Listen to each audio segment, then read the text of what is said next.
Белата куќа соопшти дека новите санкции се насочени кон иранскиот сектор за челик, алуминиум, бакар и железо, сите клучни извори на приходи за земјата.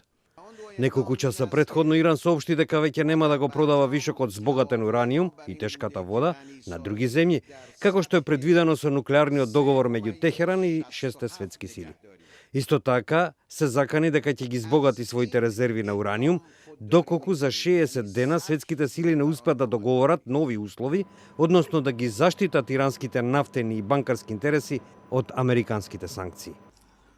البته در این پیامی که به 5 کشور دادیم به صراحت گفتیم که اگر بخواهند از این اقدام ما بهانه‌جویی بکنند و پرونده ایران را به شورای امنیت برگردانند با یک اقدام بسیار قاطعی روبرو خواهند شد.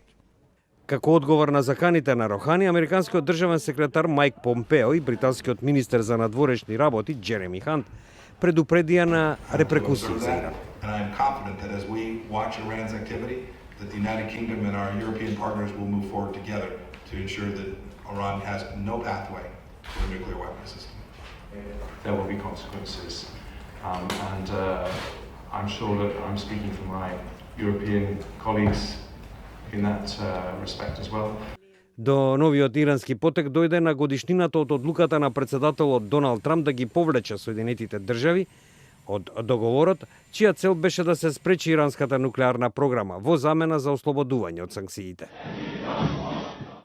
Британија, Франција и Германија, западноевропските страни во нуклеарниот пакт, го критикуваа несаканиот чекор на Иран и го предупредија да не го напушта договорот.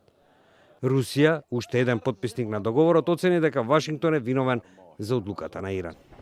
Во услови на зголемени тензии меѓу Соединетите држави и Иран, Вашингтон соопшти дека распоредува носач на авиони и бомбардери на Блискиот Исток, за да испрати јасна порака до Иран дека секој напад врз американските интереси или нивните сојузници ќе се соочи со соодветен одговор.